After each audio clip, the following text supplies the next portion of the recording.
प्रतिबिंब देखकर आकाश यंत्र में घूमती मीन का नेत्र वेदन संसार में भला ये कौन कर सकता है? एक नहीं, 3 पुरुष हैं सखी, जो ये लक्ष्य साध सकते हैं। और वो कौन है? वीर स्त्री का आभूषण होता है सखी। धैर्य रखो, प्रश्न उठा है तो उत्तर भी प्रस्तुत होगा।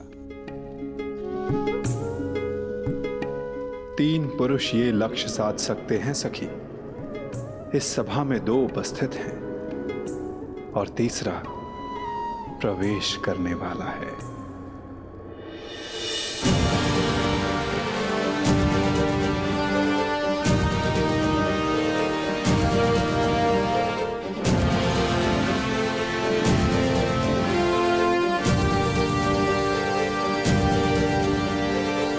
अगले प्रत्याशी मगध नरेश जरासंध।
चलिए सखा, कम से कम ये विश्वास तो हुआ कि ये धनुष उठाया जा सकता है।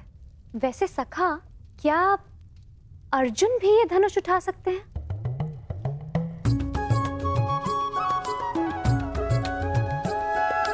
सखा, यदि अर्जुन इस सभा में उपस्थित हुए तब भी मैं उन्हें पहचानूंगी कैसे? कैसे मुझे ये ज्ञात होगा कि वो यहाँ उपस्थित हैं? अर्जुन, परंतु सबका तो ये मानना है कि वो जीवित नहीं है। मैं ऐसा नहीं मानती सखा, क्योंकि मैं अभी तक जीवित हूं। तुम कहां जीवित हो सखी? तुम तब तक जीवित नहीं जब तक अर्जुन ना मिल जाए, यही ना? और यही तो मेरा प्रश्न है केशव, कि मैं उन्हें कैसे पहचानूं, जो मेरे जीवन का एक कारण है। जब वो क्षण आएगा, तुम्हें स्वयं अनुभूत हो जाएगा सखी। तुम्हें अपने भीतर श्वास का प्रवास अनुभव होगा। वो अनुभूति तुम्हें आनंद नहीं, पीड़ा देगी। वो पीड़ा जिसकी तुम्हें प्रतीक्षा है, वो पीड़ा जो तुम्हें आनंद से अधिक प्रिय लगे।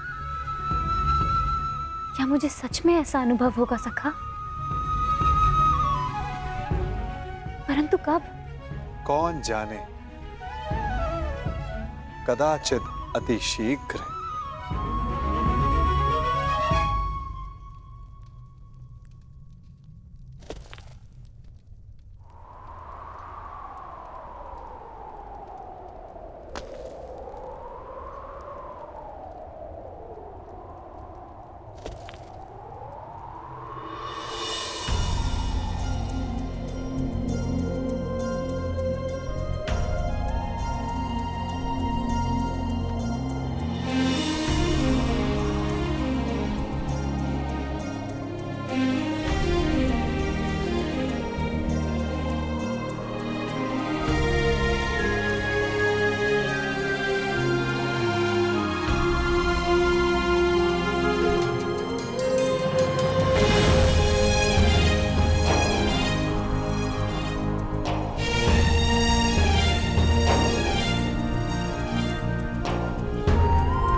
हुआ?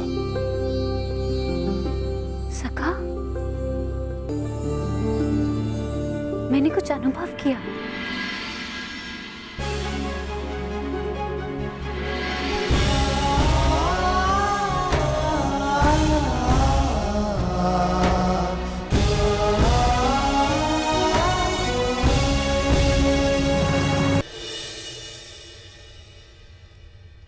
यश भ्राता, वो कौन है जो मेरी ओर देख रहे हैं? जो राजकुमारी के समीप बैठे हैं वो वासुदेव कृष्ण हैं, द्वारकाधीश। हमारे ममेरे भाई भी हैं, परंतु वो तुम्हें नहीं देख रहे। वो स्वयंवर में आए सारे प्रतिभागियों को देख रहे हैं। वो कमल नयन वाले हैं, इसीलिए सबको लगता है कि वो उन्हें ही देख रहे हैं, परंतु नहीं।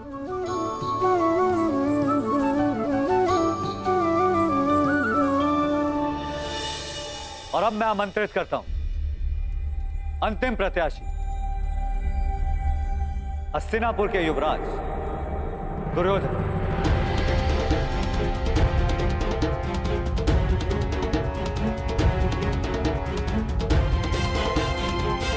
अंतिम?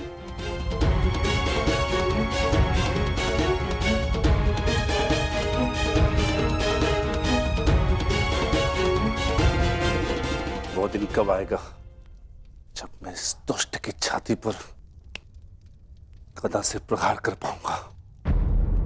शांत, ये माता श्री की आज्ञा है, स्मरण रखना।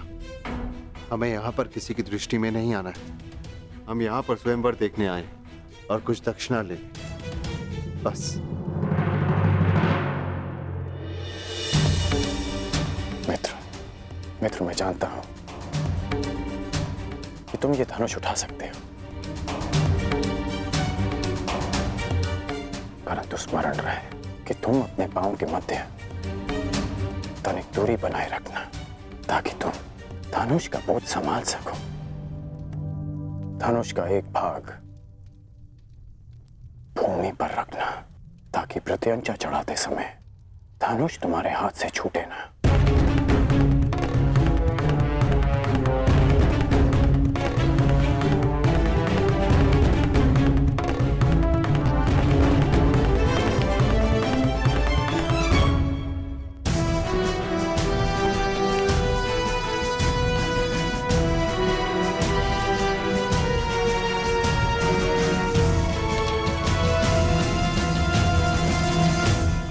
बताइए ना, कौन है वो 3 पुरुष जो ये लक्ष्य साध सकते हैं?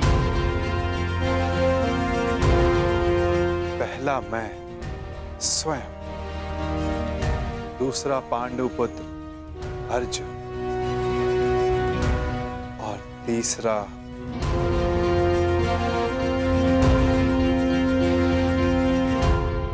मैं राधेकर। मैंने संधान लक्ष्य देखकर ही किया, आपके नेत्रों में देखकर। कदाचित तीसरे वीर के लिए मैं आपका संकेत समझ गई हूं सखा।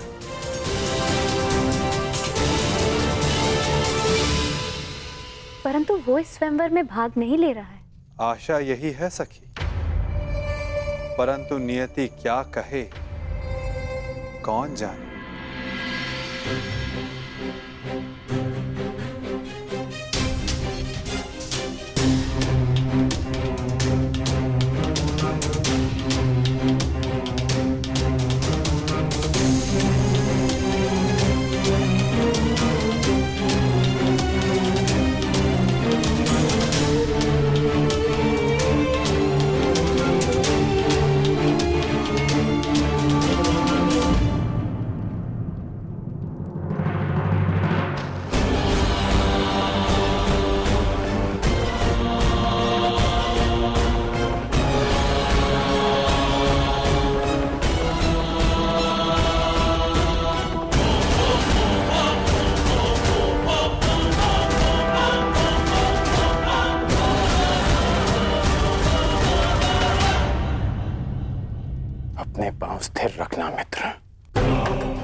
धनुष का एक भाग भूमि पर रखो।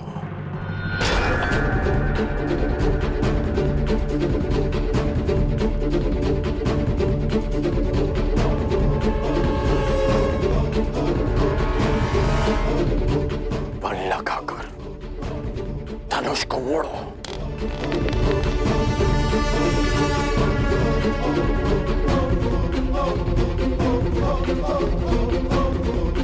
धैर्य रखना मित्र, तभी प्रत्यंचा चढ़ा पाओगे। ये दुष्ट कहीं लक्ष्य साध न ले। नहीं भ्राताश्री, उसकी पकड़ दुर्बल है और प्रत्यंचा तेलिए है, दुर्योधन के हाथ से फिसल जाएगी।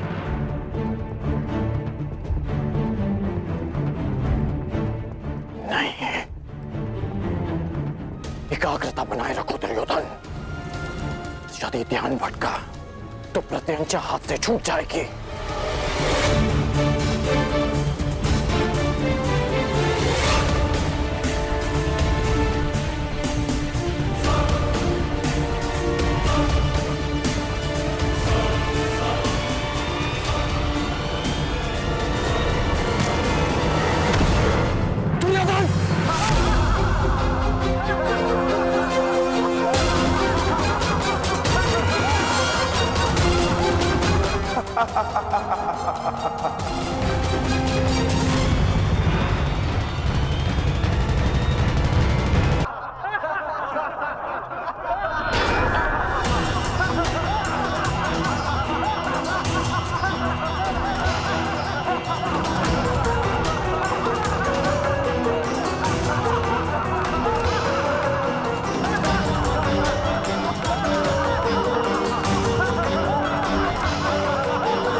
बस, क्या यही है संसार के सर्वश्रेष्ठ योद्धा? क्या इसी क्षमता के बल पर मेरी पुत्री का वरण करने आए थे आप लोग? प्रतीत होता है गुरुओं में अब वो क्षमता ही नहीं रही जो अपने शिष्यों को युद्ध कौशल सिखा सके।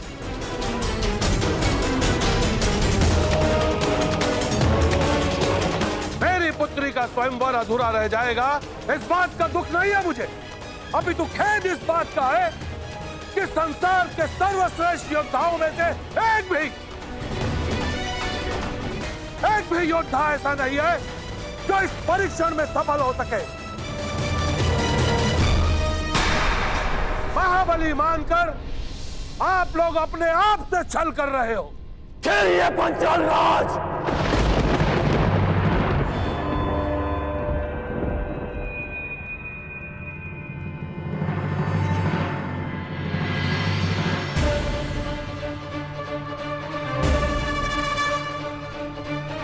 मैं स्वयंवर में भाग नहीं लूंगा, परंतु जब तक यह स्वयंवर न्यायपूर्वक चलेगा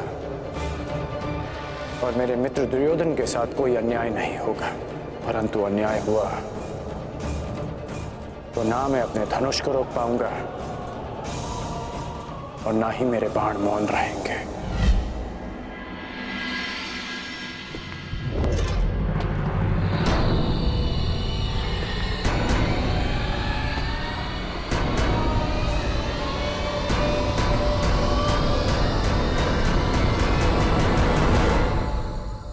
छल तो आपने किया है।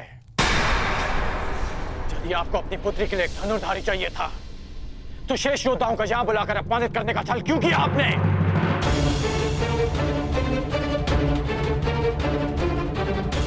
यदि बल, बुद्धि, दृष्टि, एकाग्रता और लक्ष्य पर प्रहार करने की क्षमता जांचनी थी तो केवल धनुर्विद्या का परीक्षण क्यों? खड़क युद्ध क्यों नहीं? गदा कौशल क्यों नहीं? आप वसुदेव कृष्ण के परीक्षण पर संदेह कर रहे हैं? आप इन पर पक्षपात का आरोप लगा रहे हैं भद्र पुरुष।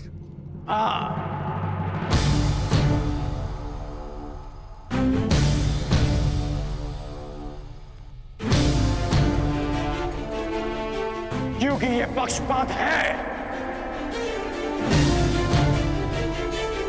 यदि ये गदा कौशल का परीक्षण होता तो मेरे मित्र युवराज दुर्योधन यहां उपस्थित सभी योद्धाओं को पराजित कर देते, परंतु नहीं, आपने ये परीक्षण एक पक्षीय रखा और उस पर आप महान गुरुओं की शिक्षा दीक्षा का अपमान कर रहे हैं। तो पांचाल राज, आपको आपकी ललकार का उत्तर अवश्य मिलेगा। एक शिष्य अपने गुरु के मान के लिए आपकी ललकार स्वीकार करता है।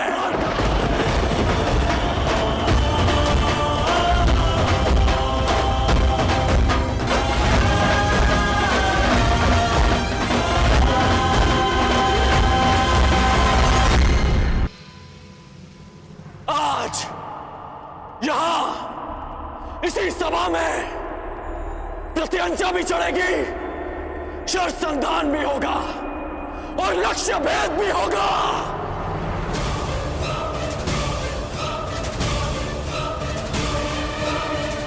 मैं परशुराम शिष्य राधेकर ये लक्ष्य भेद स्वयं करूंगा।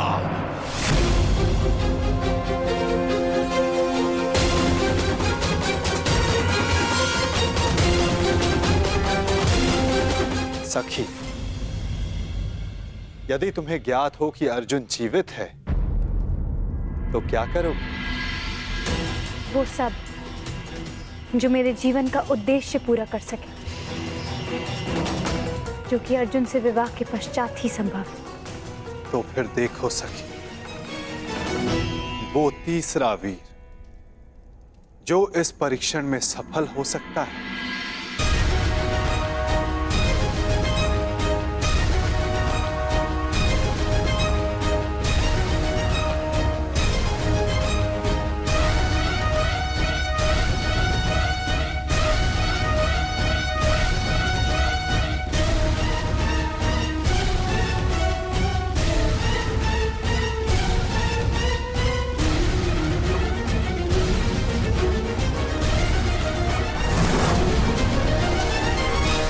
यदि कर्ण ने लक्ष्य संधान कर दिया सखी, तो तुम अपने जन्म का प्रयोजन सिद्ध नहीं कर पाओगे।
अद्भुत, अद्भुत कर्ण।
जो मैं कह रहा हूं उसका तात्पर्य समझ रही हो ना सखी?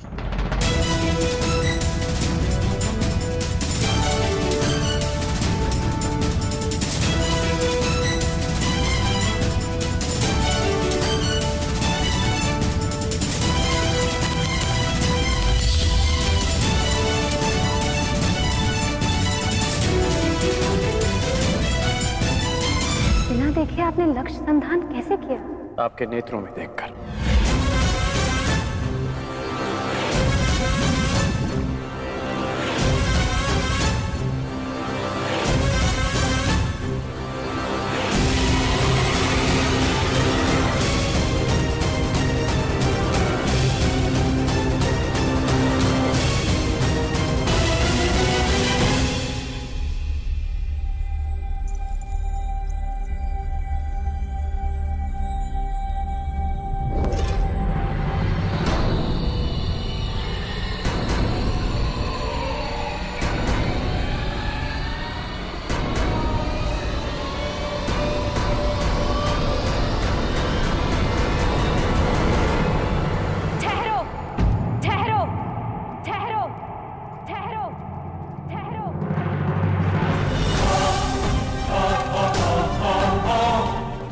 संधान नहीं होगा।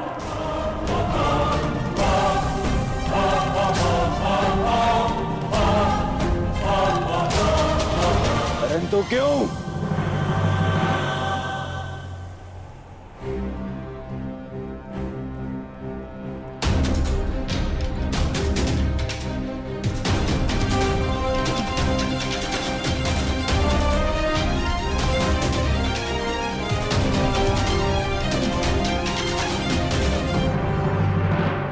क्योंकि मैं एक सूत पुत्र से विवाह नहीं करूंगी।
मनुष्य का जन्म महत्वपूर्ण नहीं, यदि कुछ महत्वपूर्ण है तो उसके कर्म। कर्म शब्दों से अधिक श्रेष्ठ माध्यम है मनुष्य और उसकी योग्यता के परिचय का।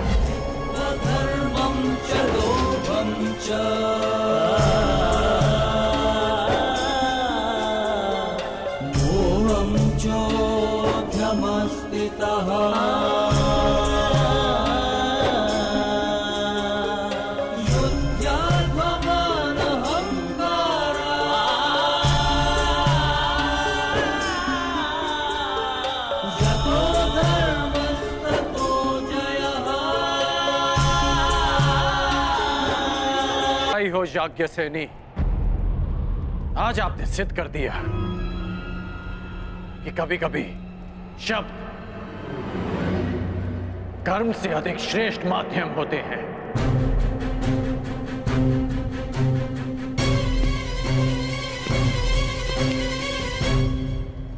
व्यतीत ना होकर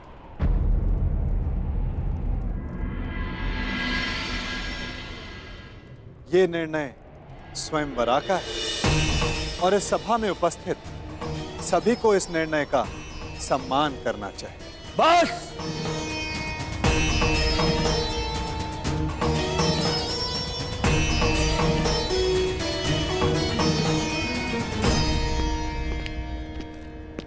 पांचाल नरेश, बस! ये कैसा खेल है? आप अपनी पुत्री का विवाह करवाना चाहते भी थे या नहीं?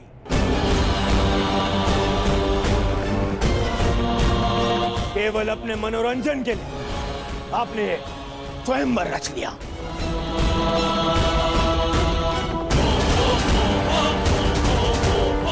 आपने आर्यव्रत के बड़े बड़े शूरवीरों को यहां आमंत्रित किया।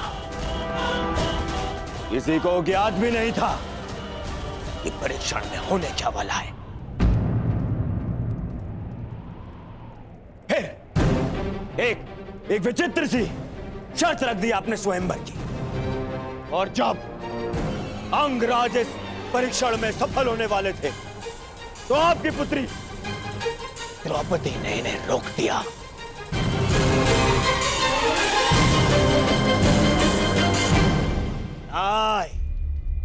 ये स्वयंवर नहीं है, छल है, छल। युवराज दुर्योधन, ये स्वयंवर पांचाली के विवाह के लिए रचा गया है हस्तिनापुर युवराज दुर्योधन। और स्वयंवर स्पर्धा नहीं होती, स्वयंवरा को अधिकार है अपने वर के चयन करने का, जिसका द्रौपदी ने प्रयोग किया।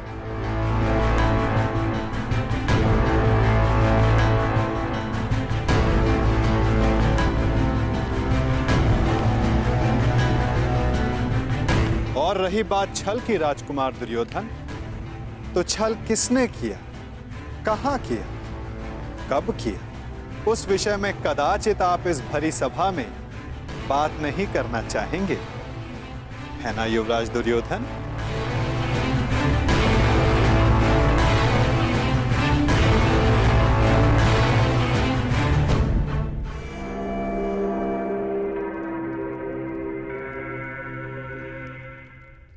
सम्राट!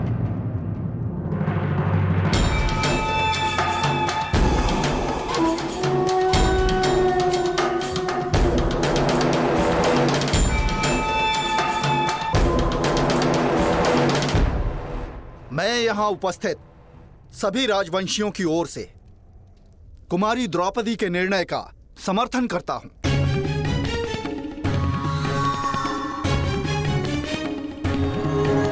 मुझे तो युवराज दुर्योधन की सोच पे आश्चर्य हो रहा है। राजकुल से होकर भी ये उन्होंने सोच कैसे लिया कि पांचाल नरेश अपनी पुत्री का विवाह एक सूत पुत्र से करेंगे। सावधान मत नरेश! सावधान तो आपको रहना था। आप कर्ण को इस सभा में लाने की भूल कैसे कर बैठे? जाइए अंगराज कर्ण, जाइए, जाके अपने अश्वों की राज संभालें। यह क्षत्रियों का स्वयंवर है, जाइए।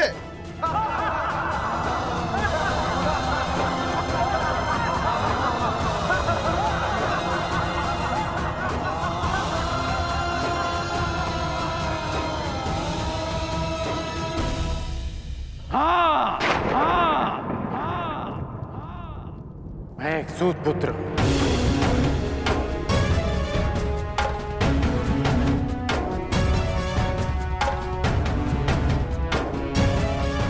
और मुझे गर्व है कि स्वयं को क्षत्रिय समझने का अभिमान करने वाले महारथियों का मार्गदर्शन एक सूत ही करता है।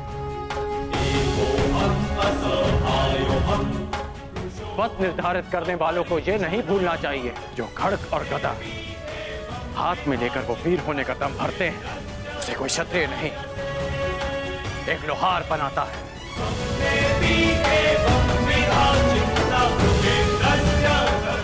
जो अन्न वो खाते हैं उसे किसान उपजाता है।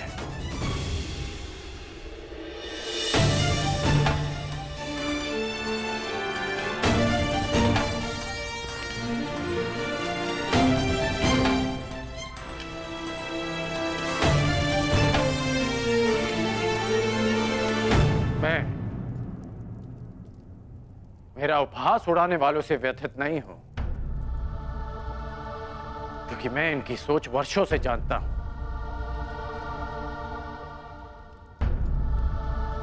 मैं आपसे निराश हूं, क्योंकि मुझे लगा कि आपकी सोच इनसे भिन्न है।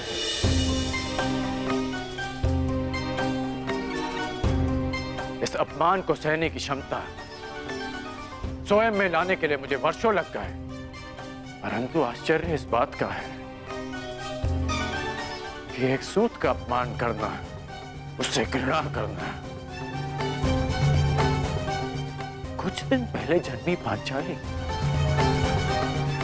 इतना शीघ्र सीख गए? कैसे?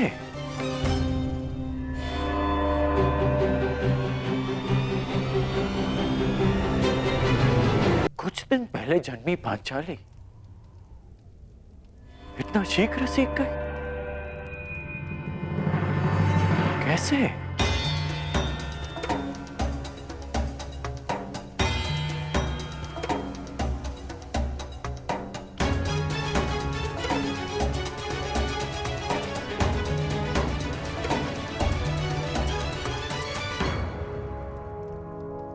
कुछ दिवस पूर्व किसी ने मुझसे कहा था कि हर कर्म अपना परिणाम साथ लेकर चलता है।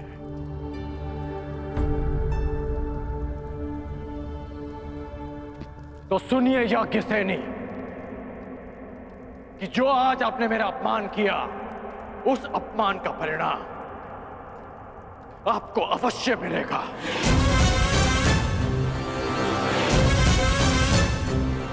इस कर्म का फल आप अवश्य भोगेंगे।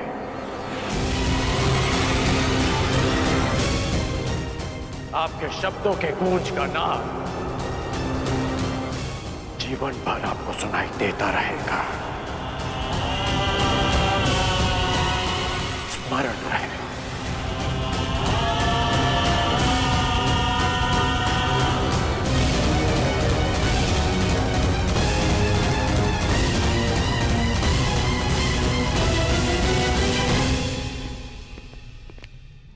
क्षत्रिय वीरों की सूची पूर्ण हुई पांचाल नरेश।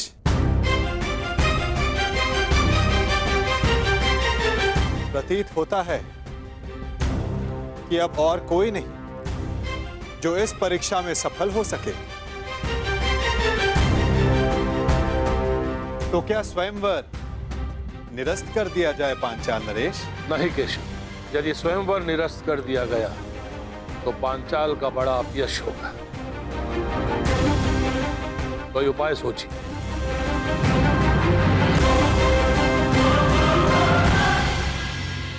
शांत हो जाओ मेरे होने वाले सम्राट। देखो कर्ण, इस स्थिति में केवल एक ही उपाय है। स्वयंवर संपन्न हुआ, हमें यहां से चलना चाहिए। कि स्वयंवर सर्वसाधारण के लिए खोल दिया जाए।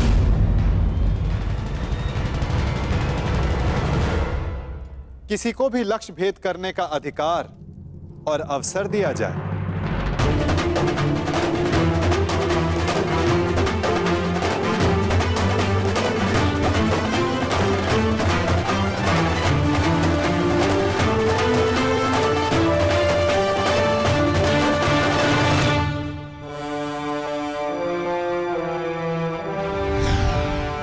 स्थिति में केवल एक ही उपाय है। स्वयंवर संपन्न हुआ, हमें यहां से चलना चाहिए। कि स्वयंवर सर्वसाधारण के लिए खोल दिया जाए। किसी को भी लक्ष्य भेद करने का अधिकार और अवसर दिया जाए।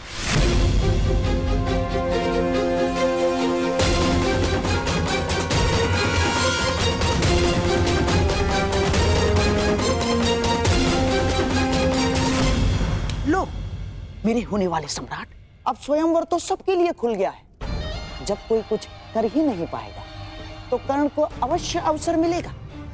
हमें यहाँ रुकना चाहिए।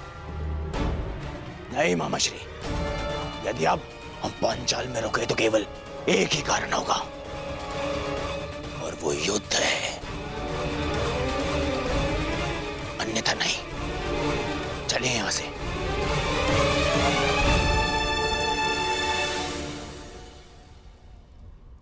अब तो स्वयंवर सबके लिए खुला है, फिर भी कोई समक्ष नहीं आ रहा। क्या मेरी पुकार योद्धाओं तक नहीं पहुंच पा रही?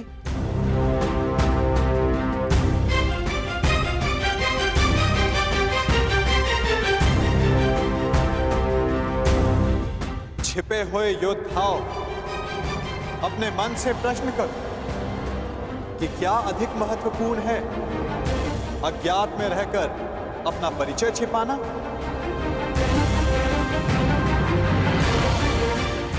पराक्रम से अपना अधिकार पाना, अपनी श्रेष्ठता सिद्ध करना। क्या कोई योद्धा नहीं जो ये लक्ष्य साध सके? क्या किसी की भुजाओं में बल नहीं? यदि है तो मैं उसका आवाहन करता हूं। अर्जुन, आगे बढ़ो।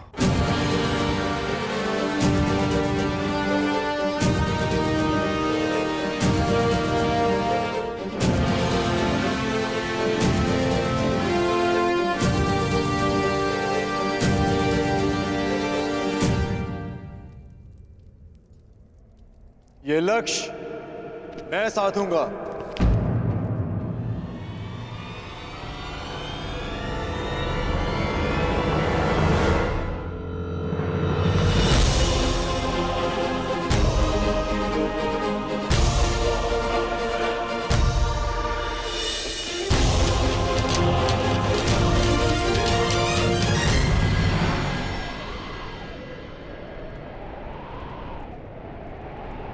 जब वो क्षण आएगा तुम्हें स्वयं अनुभूत हो जाएगा सखी।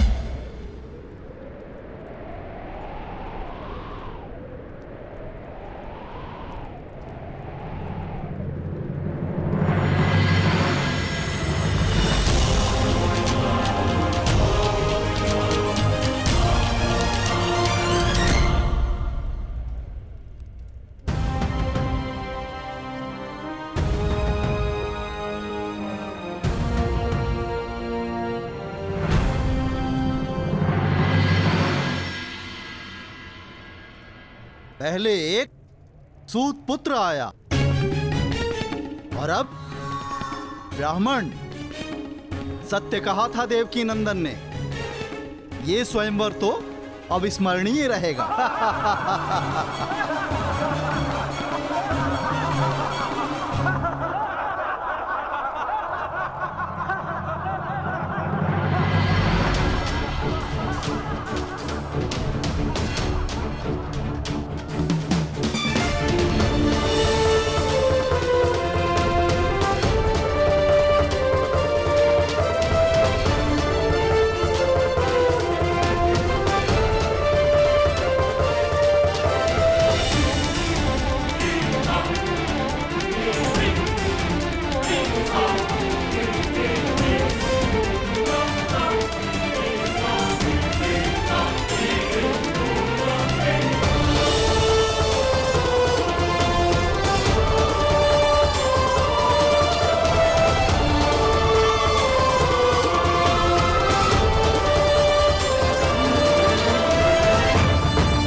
पांचाल नरेश,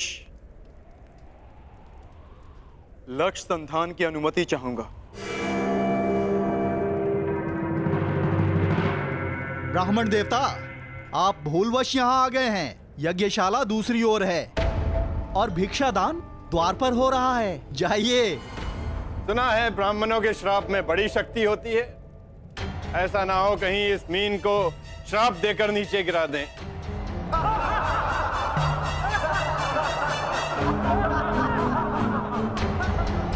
ब्राह्मण युवक, क्या तुम विवेक से यह निर्णय ले रहे हो? कदाचित तुम्हारी शिक्षा दीक्षा, पालन पोषण इस परीक्षा के अनुरूप नहीं है।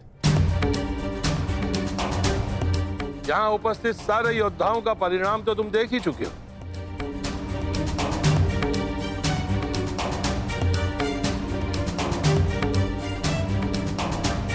मैं आपके विचारों से सहमत हूं पांचाल नरेश, परंतु ब्राह्मण के बल पर संदेह नहीं करना चाहिए।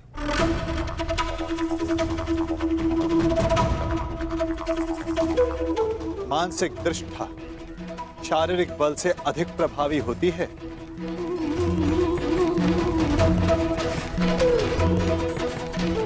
दिव्य अस्त्र का आवाहन करने वाले मंत्र ब्राह्मणों की शक्ति होती है।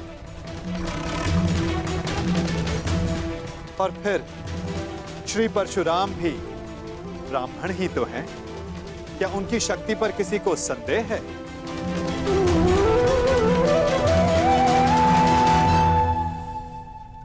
वासुदेव, इस युवक को अनुमति दिलाने के लिए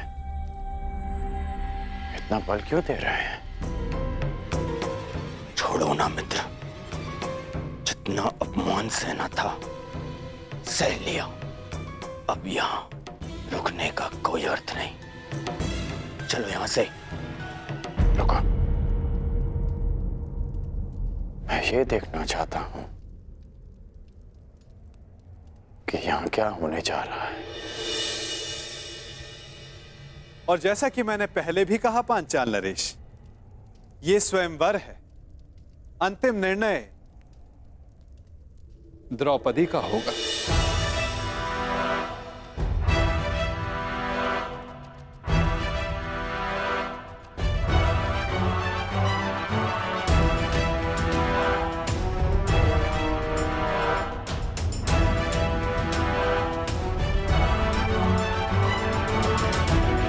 याज्ञसेनी, क्या तुम इस ब्राह्मण युवक को अपना कौशल सिद्ध करने का अवसर देना चाहोगी?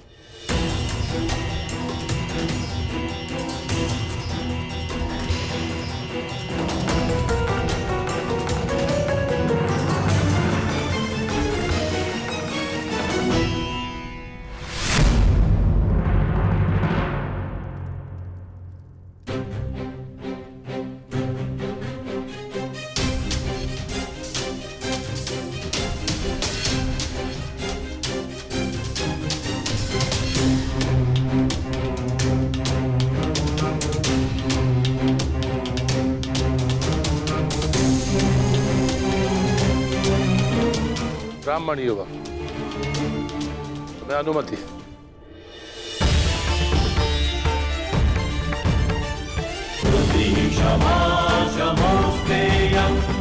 शौचमिन्द्रिय निग्रह निर्विद्या सत्यं क्रोधो अशकं धर्मलक्षणम्।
घोर आश्चर्य, ये कैसे संभव?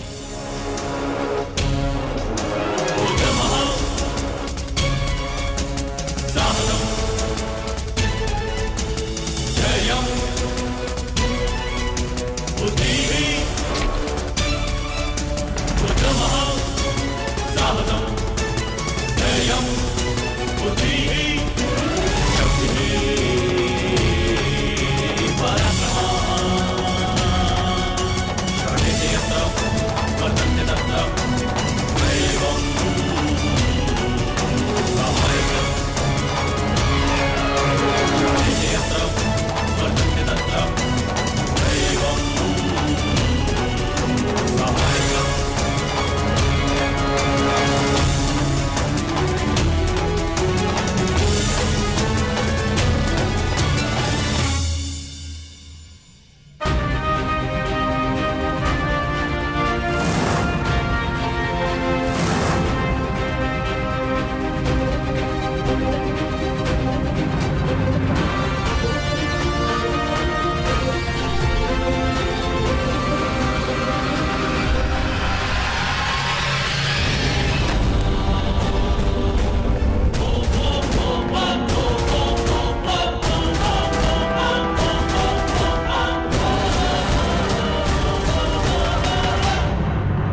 भेद कर पाएगा? अवश्य मित्र। संधान सर्वथा उत्तम था।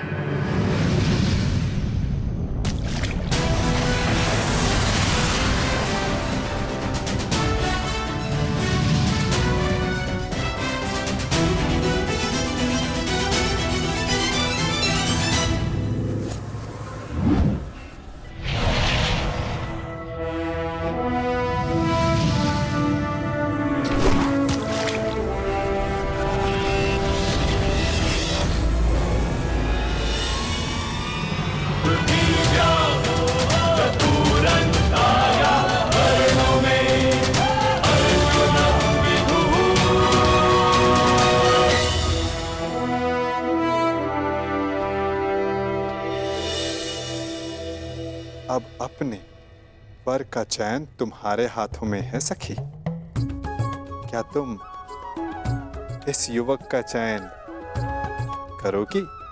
ये चयन तो युगों पूर्व हो चुका है केशव। मैंने ये जन्म सिर्फ ये अनुभव करने के लिए लिया है कि क्या मेरा चयन उचित था।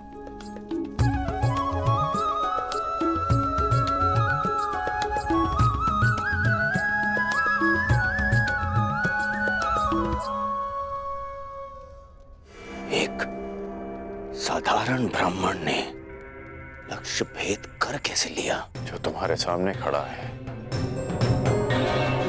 वो सामान्य नहीं है मित्र। कुछ तो असाधारण है इसमें।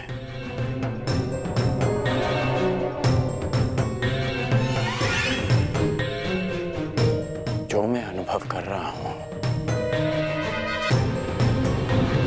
वो असंभव से भी परे है।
यदि अग्नि कुंड को ढक दिया जाए तब भी उसका ताप बाहर तक अनुभव होता है ब्राह्मण युवक। तुम्हारे भीतर की योद्धा की अग्नि को ब्राह्मण वेश रोक ना सका। और अग्नि तो पुनीता होती है। जब तक तुम्हारे जीवन का उद्देश्य पूर्ण ना हो जाए तुम्हें भस्म कैसे कर सकती है?